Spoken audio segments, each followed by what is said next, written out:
प्रक्रिया सर, एक झाड श्वास आहे, त्रास नाही सर. आणि तुम्ही ज्या खुर्चीवर बसलेत ना साहेब, तर आम्ही आणि तुम्ही काही दुश्मन नाही सर. तुम्ही काहीतरी कायद्यामुळे, त्या संविधानामुळे त्या खुर्चीवर बसले. आणि आमचाही एक स्वच्छ हवा अधिकार आहे आणि निसर्गाचं संवर्धन करणं, संरक्षण करणं नागरिकांचं कर्तव्य आहे सर.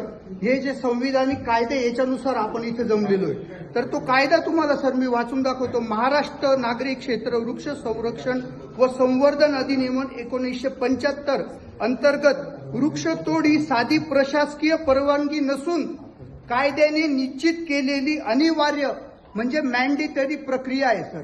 या प्रक्रियेचा आपण आज इथं भाग आहे आणि त्याच्यानुसार आपण हे कामकाज केलं जाणं न्यायालयाला अपेक्षित आहे. तर तसं सर आतापर्यंत तसं कामकाज कधी झालेलं नाही.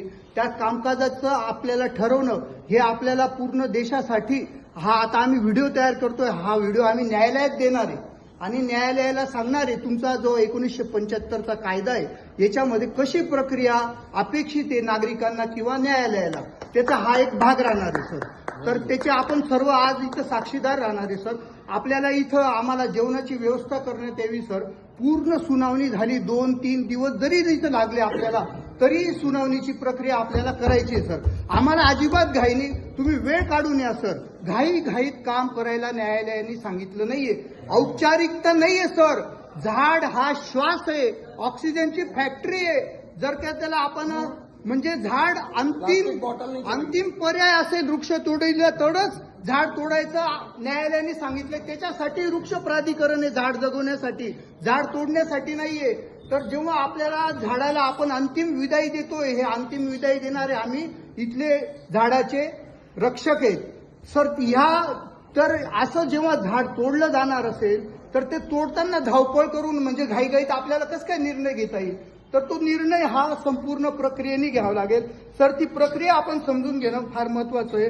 तर या अनुषंगाने वृक्षतोड परवानगी कायदेशीर प्रक्रिया पुढील प्रमाणे आहे सर. पहिले अर्ज करायचा 8.1 मिनिट सर मला बोलू द्या. 8.1 मध्ये अर्ज करायचा आहे. त्याच्यानंतर प्राथमिक छाननी होईल, त्याच्यानंतर सार्वजनिक नोटीस होईल, हरकत होईल, सुनावणी होईल, स्थळ पाहणी होईल, वृक्ष प्राधिकरणाचा निर्णय होईल. तो निर्णय जे हरकतदार आहे, जे सुनावणीला उपस्थिती त्यांना सांगणं बंधनकारक आहे.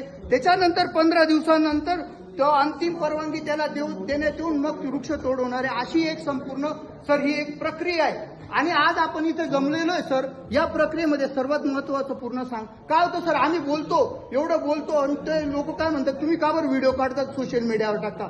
आम्हाला कोणाची बदनामी करायची नाही सर. आमचा मुद्दा असा आहे, आमचा प्रत्येक शब्द इथं आहे ना लिहिला जावा, हा हे कायद्याने बंधनकारक आहे सर.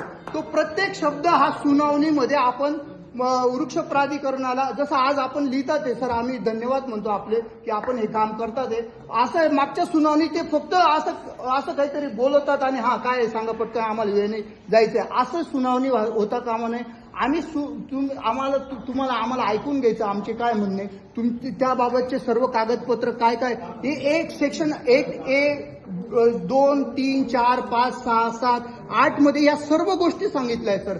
तर आपण त्याचा आहे ना एक टप्प्याटप्प्याने अर्जामध्ये काय असावं, छाननीमध्ये काय असावं, नोटीस कशी लावली जावी, त्याच्यानंतर हरकत कशी घेतली जावी, सुनावणी कशी व्हायला पाहिजे, त्याच्यानंतर सुनावणी झाल्यानंतर सुनावणीमध्ये काय पाहिजे, ऑर्डर देताना, या सगळ्या गोष्टींचा आपण आहे ना सर 2-3 दिवस बसून याचा संपूर्ण अभ्यास करूया आणि याच्यावर एक फायनल करून आपण याच्यात पुढे जावं सर, ही विनंती सर.